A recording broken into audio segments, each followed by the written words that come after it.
तो हम फिर से लेकर आ चुके हैं आप लोगों के लिए सुबह की सभी ताज़ा और बड़ी खबरें।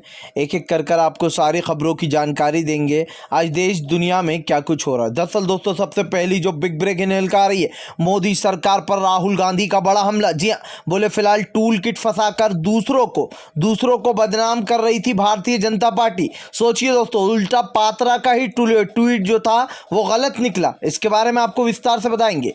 वहीं पर दोस्तों अगली बिग ब्रेकिंग में हम आपको बताएंगे दो किसानों की मौत। एक को बताया कोरोना पॉजिटिव तो किसान बढ़ के बोले फिलहाल कोरोना वोरोना कुछ भी नहीं है। जी हाँ, जानबूझकर किसान आंदोलन को बदनाम करने की साजिश। इसके बारे में आपको विस्तार से बताएंगे। वहीं पर दोस्तों संबित पात्रा के ट्वीट को ट्विटर ने बताया गलत तो बिल बिलाने लगा पात्रा। जी हाँ, इसके बारे में भी आपको विस्तार से बताएंगे। वहीं पर दोस्तों इजराइल और हमास के बीच आपको बता दे सब कुछ ठीक हो गया एक तरीके से, लेकिन हम आपको बता दें दोस्तों अब बुरी तरीके से इजराइल की हर जगह फजीयत हो रही है। जी हाँ, आपको बता दें इजराइल पर बड़ा हमला बोला है कि अमेरिका जमकर साथ दे रहा है इजराइल का। अब अमेरिकी सांसदों ने ही जो बाइडेन के खिलाफ मोर्चा खोल दिया है। इसके बारे में हम आपको विस्तार से बताएंगे। वहीं पर दोस्तों नरेंद्र मोदी घिरे, लोगों ने कहा फिलहाल प्रधानमंत्री नरेंद्र मोदी जब वाराणसी में ही उनके ही घर में लोगों की जान चली जाती है, जब प्रधानमंत्री का एक भी आंसू नहीं निकलता और प्रधानमंत्री हंस हंसकर बात करते हैं लोगों से। लेकिन दोस्तों जब कल वाराणसी के डॉक्टरों से जब पीएम मोदी बात कर रहे थे तो इनके अचानक आंसू निकल आए। अब मोदी की साजिश समझिए दोस्तों कि प्रधानमंत्री नरेंद्र मोदी का ढोंग अब लोग समझ चुके हैं। इसके बारे में भी आपको विस्तार से बताएंगे। वहीं पर दोस्तों अगली बिग ब्रेकिंग में हम आपको बताएंगे दोस्तों, दरअसल आपको बता दें अब ममता बनर्जी जो है यहाँ पर भागलपुर से लड़ेंगी चुनाव। जी हाँ, आपको बता दोस्तों भवानीपुर से ममता बनर्जी चुनाव लड़ेंगी। दरअसल सोवेंद्र ने अपना इस्तीफा दे दिया, जिसके कारण अब ममता बनर्जी जो है दोस्तों वो भवानीपुर से चुनाव लड़ेंगी। इसके बारे में भी आपको विस्तार से बताएंगे। वहीं पर दोस्तों कमलनाथ का मोदी सरकार पर बड़ा हमला, बोले फिलहाल एमपी में 1 लाख लोगों की जान जा चुकी है भोपाल में अब तक। जी हाँ, शिवराज सरकार छुपा रही आंकड़े। इसके बारे में भी आपको विस्तार से बताएंगे। वहीं पर दोस्तों अगली बिग ब्रेकिंग में हम आपको बताएंगे। जी हाँ, दरअसल दोस्तों आप लोग बता दें लगातार कोरोना का केस में बढ़ती ही जा रहा है मामले। जी हाँ, आपको बता दें 24 घंटे में दोस्तों 4200 लोगों की मौत हो गई। जी हाँ, 4200 मौतें हो गई हैं। अब आप समझिए दोस्तों कि प्रधानमंत्री नरेंद्र मोदी फिलहाल अभी क्या कर रहे हैं। इसके बारे में भी आपको विस्तार से बताएंगे। वहीं पर दोस्तों आपको बता दें फरीद हकीम के साथ साथ चारों लोगों को बेल दे दी गई है, लेकिन फिलहाल उनको हाउस अरेस्ट रखा गया है। जी हाँ, अंतरिम जमानत दे दी गई है फिलहाल ममता बनर्जी के चारों दिग्गज मंत्री और नेता सांसदों को, लेकिन दोस्तों आपको बता दें फिलहाल उनको जो है हाउस अरेस्ट रखा गया है। इसके बारे में भी आपको विस्तार से बताएंगे। तो सारी खबरें दोस्तों एक एक कर देंगे। फिलहाल चलिए बढ़ते हैं सबसे पहली और सबसे बड़ी खबर की ओर। दरअसल दोस्तों आपको बता दें पात्रा तो डूबे, लेकिन अपने साथ साथ पीएम मोदी को भी ले डूबे। जी हाँ, ट्विटर वाले जो टूल किट मामला था दोस्तों, अब पात्रा के ऊपर एफआईआर दर्ज हो गई है। कभी भी जेल की हवा खा सकता है। ट्विटर ने दोस्तों कड़े शब्दों में निंदा करते हुए पात्रा को फटकार लगाई है और पात्रा के उस ट्वीट को गलत बताया जिसमें पात्रा ये दावा कर रहा था कि फिलहाल कांग्रेस जो है वो टूल किट बनाकर प्रधानमंत्री नरेंद्र मोदी को बदनाम करने की कोशिश कर रही है। आप इस बात को समझने की कोशिश कीजिए दोस्तों कि प्रधानमंत्री नरेंद्र मोदी के ऊपर जब भी सवाल उठते हैं तो इनकी अपनी जो पेड आईटी सेल के लोग हैं वो अपने आप एक्टिव हो जाते हैं। बोलते हैं प्रधानमंत्री नरेंद्र मोदी को लोग बदनाम कर रहे हैं, टूल किट बना रहे हैं। लेकिन दोस्तों जब ट्विटर ने उस ट्वीट को डिलीट किया और उस ट्वीट को गलत बताया जो पात्रा ने किया था, उसके बाद पात्रा बिल बिला रहा है। सोचिए, एक तरफ प्रधानमंत्री नरेंद्र मोदी हर एक को टूल किट मामले में घेरते हैं, लेकिन अब दोस्तों कहीं ना कहीं जो यहाँ पर कांग्रेस ने भी बड़ा हमला बोल दिया। जी हाँ, फिलहाल साफ दिखाई दे रहा है प्रधानमंत्री नरेंद्र मोदी अपनी छवि बचाने के लिए अब लोगों के ऊपर टूल किट जैसे मामले फिट करने लगे। इससे पहले 22 साल की लड़की 18 साल की लड़की दिशा रवि के ऊपर भी दोस्तों इसी तरीके का जो यहाँ पर टूल किट मामला दर्ज किया गया था किसान आंदोलन के टाइम, और उनको कम से कम 2 से 3 दिन तक जेल में रहना पड़ा था।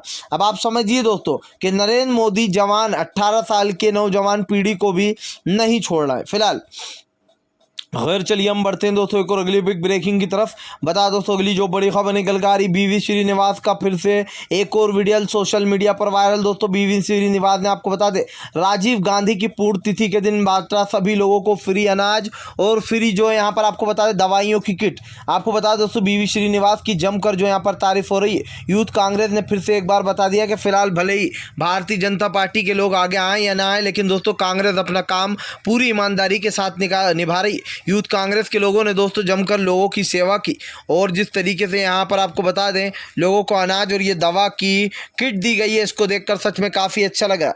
आज दोस्तों कम से कम भारतीय जनता पार्टी भले ही अपना काम न करे, लेकिन कुछ लोग ऐसे हैं जो इंसानियत को जिंदा रखे हुए हैं, जिसमें सबसे ऊपर नाम दोस्तों बीवी श्रीनिवास का ही आता है, क्योंकि उन्होंने पिछले साल भी लोगों की कोरोना में जमकर मदद की थी, फ्री ऑक्सीजन से लेकर तो कई ऐसी मददें जो बीवी श्रीनिवास ने की थी। फिलहाल खैर चलिए हम बढ़ते हैं दोस्तों एक और अगली बिग ब्रेकिंग की तरफ। बता दोस्तों अगली जो बड़ी खबर निकल कर आ रही है, आपको बता दें इजराइल का सपोर्ट करके फंस गए जो बाइडन। अमेरिकी सांसदों ने ही खोल दिया मोर्चा। दरअसल दोस्तों आपको बता दें जो बाइडन जब सत्ता में आए थे तो सबने उनको सपोर्ट किया था, लेकिन दोस्तों अब जिस तरीके से जो बाइडन जो यहाँ पर इजराइल का साथ दे रहे हैं और उनको जिस तरीके से इन्होंने हथियार दिए उसको लेकर अब जो बाइडन फंस गए। अमेरिकी सांसदों ने ही जो यहाँ पर मोर्चा खोल दिया। बताया जा रहा है कि फिलहाल मन मुटाव बहुत तेज हो गया। दरअसल दोस्तों जो अमेरिकी सांसद है उनका साफ कहना है कि फिलहाल कि ऐसे किसी भी देश को सपोर्ट नहीं करना चाहिए जो आतंकवाद को बढ़ावा देता है या फैलाता है। अब आप सोच सकते हैं दोस्तों कितने फिलिस्तीनी मारे जा चुके हैं, और वो भी सिर्फ इजराइल के हमले में। जी हाँ, वहाँ पर 24 तो बच्चे ही मारे जा चुके हैं दोस्तों, और मरने वालों का आंकड़ा 248 पर पहुँच गया। अब आप समझिए जिस तरीके से दोस्तों जो बाइडन ने सपोर्ट किया है बेसिकली इजराइल को, यूँ कहेंगे दोस्तों कि ये एक आतंकवादी देश समझ लीजिए इसे। जिस तरीके से इजराइल आतंकवाद को बढ़ावा दे रहा है दोस्तों, बच्चों की जानें ले रहा है, ये चीज़ देखकर सच में काफ़ी गलत लगता है, क्योंकि फ़िलहाल इस चीज़ को दोस्तों झुटलाया नहीं जा सकता है कि फ़िलहाल पूरी तरीके से फेल हो गई है केंद्र की।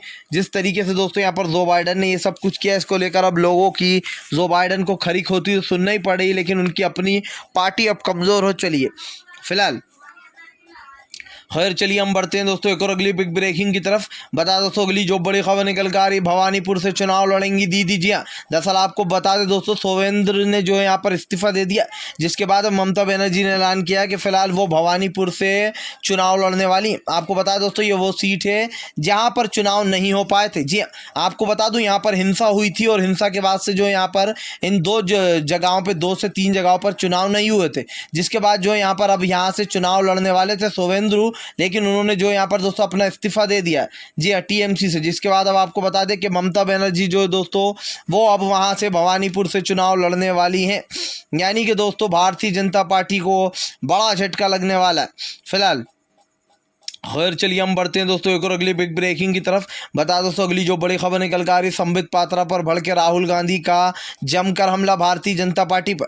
दरअसल दोस्तों राहुल गांधी ने कहा कि आज अगर सरकार की कोई आलोचना करता है तो वो जुर्म हो जाता है, अगर सरकार के खिलाफ कोई कुछ बोलता है तो उसके खिलाफ FIR दर्ज हो जाती है, अगर सरकार से लोग ट्विटर पर सवाल पूछ लेते हैं तो वो टूल किट बन जाता है। राहुल गांधी ने कहा कि आज केंद्र की मोदी सरकार लगातार लोगों की आज़ादी छीन रही है। जो हमारा लोकतांत्रिक देश है दोस्तों उसकी पूरी तरीके से लोकतंत्र खत्म कर दिया। राहुल गांधी ने कहा आज लोगों को जिस तरीके से जेल में डाला जा रहा है, अगर पत्रकार सरकार के खिलाफ कुछ बोलता है तो पत्रकारों पर भी FIR दर्ज हो जाती है।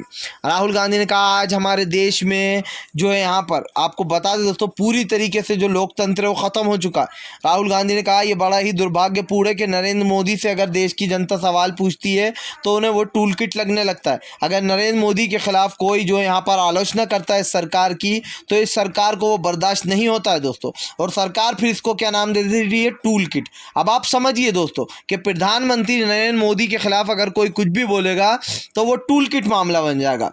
यानी कि सरकार चाहती है कि बस हम इसकी वाहवाही करें, लोगों के लाशों के ढेर लग रहे हैं, लेकिन फिलहाल सरकार की जो यहाँ पर जमकर तारीफें करें, ये हो रहा है दोस्तों फिलहाल।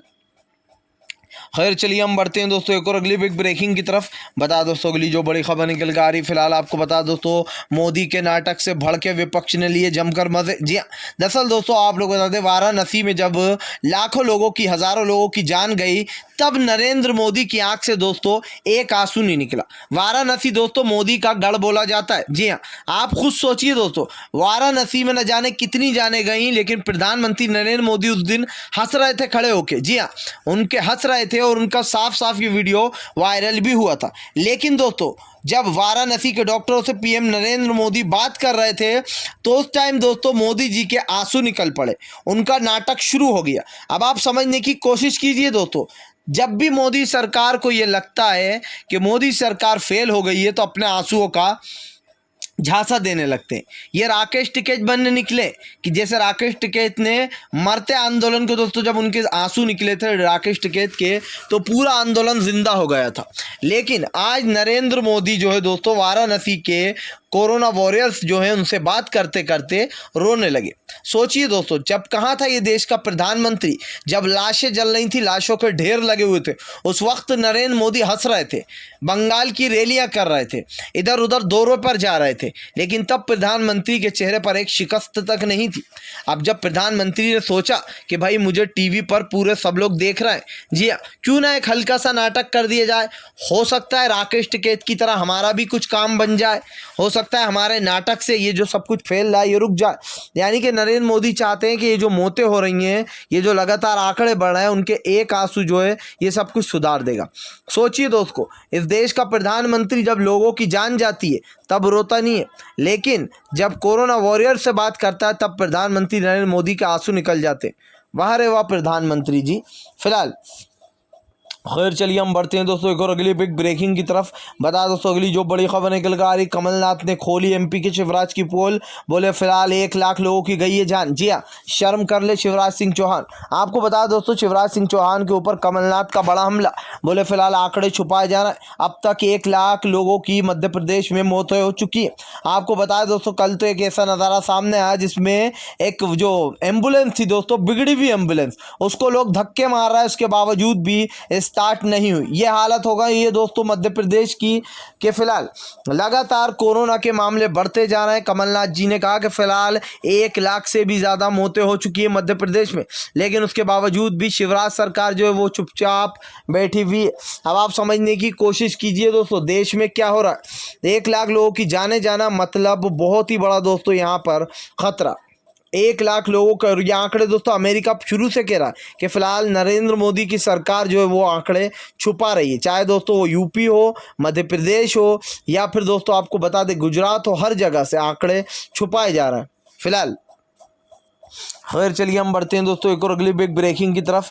बता दोस्तों अगली जो बड़ी खबर निकल कर आ रही है, आपको बता दें फिलहाल ज़बरदस्त तरीके से दोस्तों ममता बनर्जी भड़की, बोले फिलहाल हमारे लोगों को जिस तरीके से गिरफ्तार किया गया था, एनआई सीबीआई को हमारे पीछे लगाकर सरकार हमें कमज़ोर करने की कोशिश कर रही है। आपको बता दोस्तों, प्रधानमंत्री नरेंद्र मोदी के ऊपर एक बार फिर से ममता बनर्जी भड़की हैं। जी हाँ, बोले फिलहाल अगर इतने ही सच्चाई के देवता हैं और अगर इतनी ही जो है यहाँ पर सीबीआई को पड़ी है, तो फिलहाल शुभेंदु अधिकारी के ऊपर कार्रवाई क्यों नहीं करते। हमारे 4 लोगों को गिरफ्तार किया गया, मंत्रियों को और विधायकों को, लेकिन फिलहाल नरेंद्र मोदी ने अपनी पार्टी के शुभेंदु को बचा कर रखा। दोस्तों 2 लोग हैं जिनसे नरेंद्र मोदी की डील ही ये हुई थी कि हम तुम्हें जेल नहीं भेजेंगे, हमारा साथ दो, हमारे साथ आकर मिल जाओ और चुनाव लड़ो। लेकिन उसका फायदा क्या हुआ दोस्तों, बुरी तरीके से बीजेपी हार गई, सिर्फ 74 सीट पर सिमट गई, 1/3 का आंकड़ा भी पार ना कर सकी बीजेपी। अब ये सोचने वाली बात है दोस्तों कि प्रधानमंत्री नरेंद्र मोदी की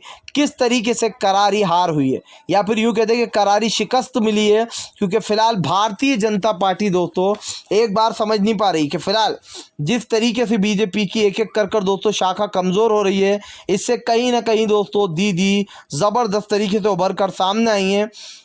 और ये कहना गलत नहीं होगा दोस्तों कि दीदी शेर नहीं है। ममता बनर्जी के आगे दोस्तों प्रधानमंत्री नरेंद्र मोदी की ये समझ लीजिए कि उनकी जो पॉपुलैरिटी है वो कुछ भी नहीं है, क्योंकि जिस तरीके से ममता बनर्जी ने हराया है दोस्तों, इसको देखकर कोई भी कह सकता है कि फिलहाल मोदी जी सिर्फ उन लोगों से जीत सकते हैं जो कमज़ोर है, लेकिन जो उनसे भी ज़्यादा स्ट्रॉन्ग है दोस्तों, उनसे जीतने में मोदी जी के पसीने छूट जाते। जिस इंसान ने 3 चरणों के चुनाव को दोस्तों 8 चरणों में कराया हो, उससे और उम्मीद भी क्या रखी जा सकती है फिलहाल। खैर चलिए हम बढ़ते हैं दोस्तों एक और अगली बिग ब्रेकिंग की तरफ। बता दोस्तों अगली जो बड़ी खबर निकल कर आ रही है, आपको बता दें फिलहाल दोस्तों जगह जगह पर जो यहाँ पर कांग्रेस कर रही लोगों की मदद, लेकिन भारतीय जनता पार्टी का कहीं आता पता नहीं। दरअसल दोस्तों आप लोग बता दें इस मुश्किल दौर में कांग्रेस ने बड़ा ऐलान कर दिया। कांग्रेस का साफ कहना है, यूथ कांग्रेस से भी, कि फिलहाल जहाँ पर भी कोई मदद के लिए आपको दिखे तो उसकी मदद ज़रूर करें। जी हाँ, राहुल गांधी ने दोस्तों योजना चला दी। दरअसल आपको बता दें कल राहुल गांधी के पिताजी की पुण्यतिथि थी, जिसको लेकर राहुल गांधी ने कहा कि फिलहाल इस देश की जनता के लिए हमारा जन्म हुआ और देश के लिए हम हमेशा खड़े रहेंगे। जी हाँ, भले ही प्रधानमंत्री नरेंद्र मोदी दोस्तों अपना काम करें ना करें, लेकिन राहुल गांधी ने कहा कि फिलहाल हम ज़रूर अपना काम करेंगे। देश में जिन लोगों को ज़रूरत है दोस्तों अनाज की, दवाइयों की, उन तक अनाज दवाइयाँ पहुँचाई जाएंगी। दोस्तों ये काफ़ी अच्छी मुहिम शुरू की गई है आपको बता दें, और जिस तरीके से लोगों की मदद की जा रही है अपने आप में एक बड़ी बात है, और ऐसा करना भी चाहिए। क्योंकि दोस्तों कहते हैं इतिहास में जीत तभी होती है जब आप अच्छे काम करते हो, और कहीं ना कहीं ये दिखाई दे रहा है कि 2024 में नरेंद्र मोदी का सफाया तय है फिलहाल।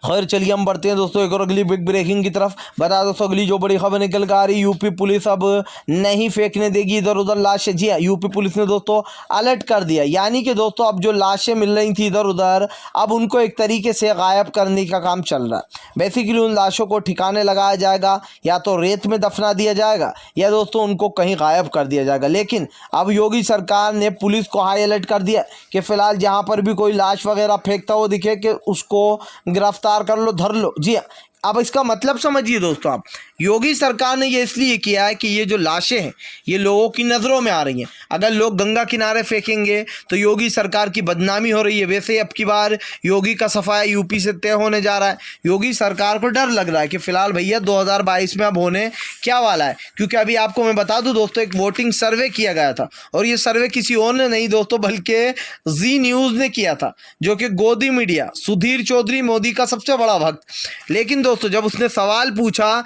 कि आपको क्या लगता है सीएम योगी अब की बार भी सीएम बनना चाहिए यूपी के या नहीं, तो आप हैरान हो जाएंगे दोस्तों, 90% लोगों ने मना कर दिया कि सीएम योगी नहीं, बदलाव होना चाहिए यूपी में। अब आप सोचिए, जिसके बाद सुधीर चौधरी अपना ही सर्वे छोड़ के भाग गया था। यानी कि भारतीय जनता पार्टी के सपोर्ट में दोस्तों गोदी मीडिया इतनी पगलाई हुई है कि अगर इनके खिलाफ कुछ चीज़ आ जाती है तो वो बीच में से ही छोड़ के भग जाते हैं। यह हालत हो गई है फिलहाल। खैर चलिए हम बढ़ते हैं दोस्तों एक और अगली बिग ब्रेकिंग की तरफ। बता दोस्तों अगली जो बड़ी खबर निकल कर आ रही, किसान नेता राकेश टिकैत भड़क के बोले आंदोलन अंत तक चलेगा, किसानों को बदनाम ना करे सरकार। दरअसल दोस्तों आप लोग बताया जा रहा है कि फिलहाल 2 किसानों की मौत हो गई है, जहां पर उनमें से एक की जो रिपोर्ट है वो पॉजिटिव आई है, जिसके बाद राकेश टिकैत ने कहा कि फिलहाल कोरोना और किसान का दूर दूर तक कोई लेना देना ही नहीं है। सरकार इस आंदोलन को बदनाम करने की कोशिश कर रही है। सरकार जानबूझकर इस आंदोलन को बदनाम कर कर जो यहाँ पर इस आंदोलन को ख़त्म करवाना चाहती है। और दोस्तों इस बात को झुटलाया भी नहीं जाता कि पीएम नरेंद्र मोदी हर पैतरा अपना चुके। आपको बता दें किसान खालिस्तानी था, किसान जो यहाँ पर आतंकवादी था, उसके बाद माओवादी बना, उसके बाद चीन का एजेंट बना दिया। यानी कि बीजेपी के जितने भी घटिया मंत्री थे उन सब ने आरोप लगा दिए किसानों के ऊपर। उसके बावजूद भी दोस्तों कुछ भी नहीं उखाड़ पाए किसानों का। और अब राकेश टिकैत का कहना है कि फिलहाल सरकार जानबूझकर किसानों को हटाने के लिए ये साजिश रच रही है, क्योंकि राकेश टिकैत ने कहा कि हमारे यहाँ पर एक भी केस नहीं निकला है कोरोना का। और अब आप समझिए दोस्तों, ये बात समझने लायक भी है कि फिलहाल प्रधानमंत्री नरेंद्र मोदी जो बड़ी बड़ी बातें कर रहे थे आज पूरी तरीके से सफाया तय हो चुका है। प्रधानमंत्री नरेंद्र मोदी शायद भूल चुके हैं दोस्तों कि इस देश की जनता रोटी खाती है, घास नहीं खाती है। जी हाँ, अगर घास खाती तो शायद वो भी मुंडा हिला देती कि हाँ भैया प्रधानमंत्री नरेंद्र मोदी सही है। फिलहाल अगर आप भी शांतिपूर्ण ढंग से पीएम की इन सभी गलत नीतियों का दिल से विरोध करते हो और आप मानते हो सरकार बस एक तानाशाह सरकार है, इसको तत्काल में अपना इस्तीफा दे देना चाहिए, तो इस वीडियो को ज़्यादा से ज़्यादा शेयर कीजिए, लाइक कीजिए, और अगर आप हमारे चैनल पर पहली बार आए हैं तो सब्सक्राइब करने के साथ साथ पास में एक घंटी आएगी यानी कि बेल आइकन, उसको ज़रूर दबाएँ ताकि हमारे हर वीडियो की अपडेट आपको मिल पाए।